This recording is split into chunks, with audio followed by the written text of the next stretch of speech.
Everyone wants to live in a place they're proud of, and there's no city in the world whose residents are more proud of where they live than Boston.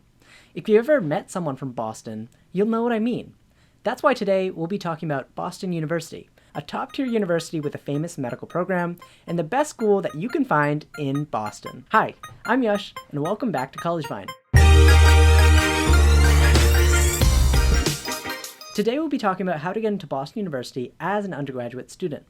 We'll be touching on the grades, test scores, and extracurriculars you'll need to get in so that you too can attend BU. Let's start with some statistics. Last year, over 61,000 students applied to BU, and just 12,000 were admitted.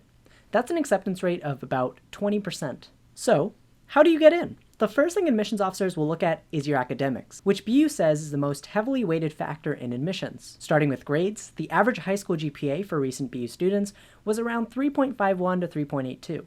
For students that submitted standardized test scores, the average SAT score was between 1330 and 1500, while the average ACT score was between a 30 and 33. Note that BU does superscore the SAT and ACT, so if you've taken it multiple times, they'll take the best score from each section to give you the highest composite score possible. These numbers are then all compared against an academic threshold, which you want to clear if you're applying to BU.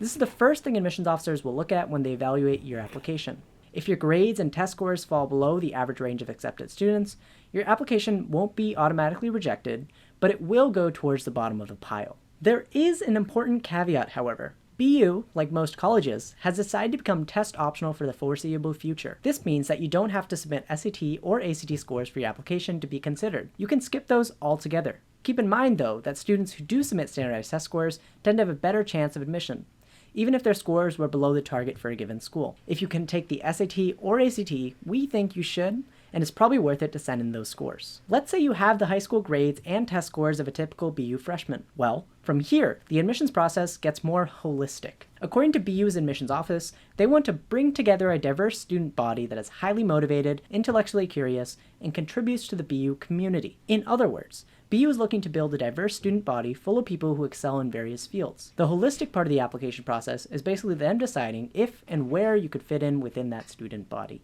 The first thing they'll look at is your extracurriculars. These should demonstrate a high level of commitment in one or two main areas, what we call a spike. Your spike can be anything. Think playing saxophone in the New Jersey All-State Jazz Band or working in a national research lab. When admissions officers read your application, these activities should back up whatever story you're trying to tell about you as a student, and they should help you stick out against other applicants.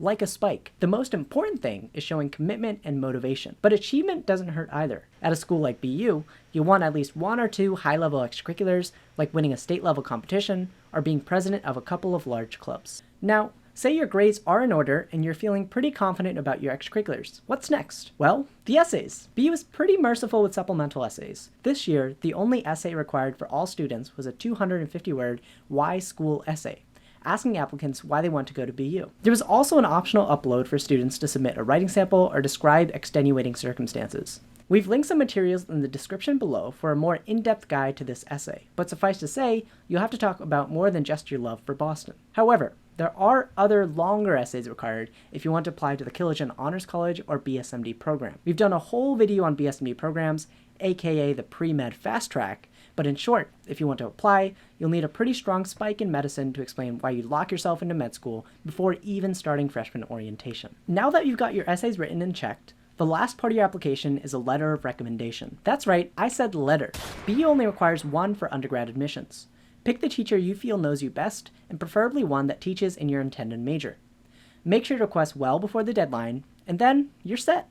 Before you hit submit, just note that if you're applying to the College of Fine Arts or the BSMD program, you will only be considered for that program or school. That means if you apply and are not accepted to one of these special programs, the admissions committee will not reevaluate your application for the standard college. You'll be rejected from BU altogether. Okay, you've submitted. Your application is now out for review. But while you wait for your admissions decision, there are still two things left for you to do. The first is an interview.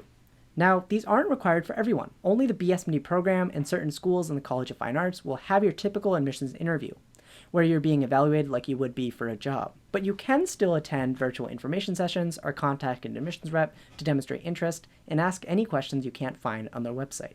And now for the absolute last thing you'll need to do to apply to Boston University. If you've been listening carefully, we actually just said it.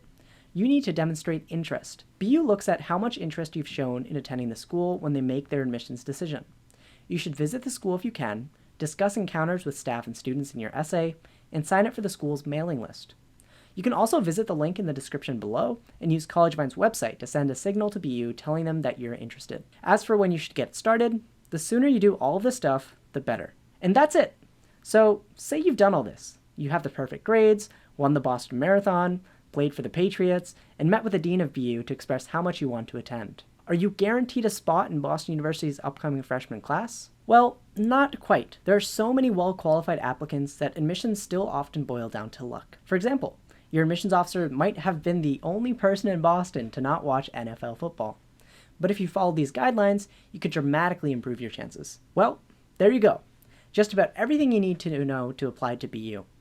We hope this video has given you a better sense of admissions at this top-tier Boston University. If you want to see your personal chances of acceptance, then check out our free chancing engine in the description below.